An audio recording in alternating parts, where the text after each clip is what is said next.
হজরত ওমর ইবনে খাত্তাব রাদিয়াল্লাহু পর্ব ৫ শেষ পর্ব মৃত্যু, ত্যাগ ও অমর উত্তরাধিকার।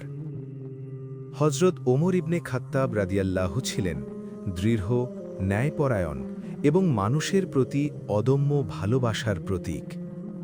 তার জীবন ছিল এক অবিশ্বাস্য ত্যাগের গল্প। মৃত্যু। হজরত ওমর রাদিয়াল্লাহুকে হত্যা করা হয় ৬৪৪ খ্রিস্টাব্দে, যখন তিনি মসজিদে নামাজ পড়ছিলেন। ওমর রাদিয়াল্লাহুর মৃত্যু ছিল মুসলিম সমাজের জন্য একটি গভীর শোক, তবু তার জীবন শিক্ষণীয়। সে প্রমাণ করে দিয়েছে সত্যিকারের ক্ষমতা হচ্ছে মানুষের কল্যাণ ও ন্যায় প্রতিষ্ঠা। ত্যাগ ও মানবিকতা।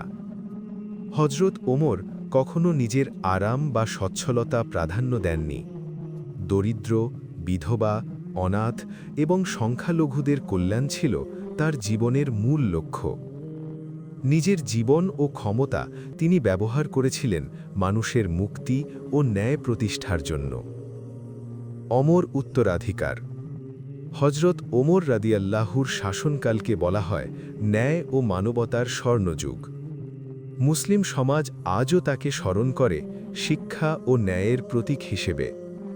তার নীতি, সাহস এবং মানবিক দৃষ্টিভঙ্গি সমাজ সংস্কারের এক চিরন্তন আলোকবর্তিকা হিসেবে আজও মানুষকে অনুপ্রাণিত করে।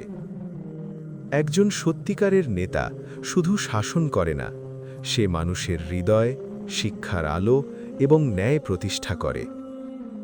হজরত ওমর রাদিয়াল্লাহুর জীবন আমাদের শেখায় সত্যের প্রতি সাহস, ন্যায়ের প্রতি অটলতা এবং মানবতার প্রতি ত্যাগই চিরন্তন উত্তরাধিকার।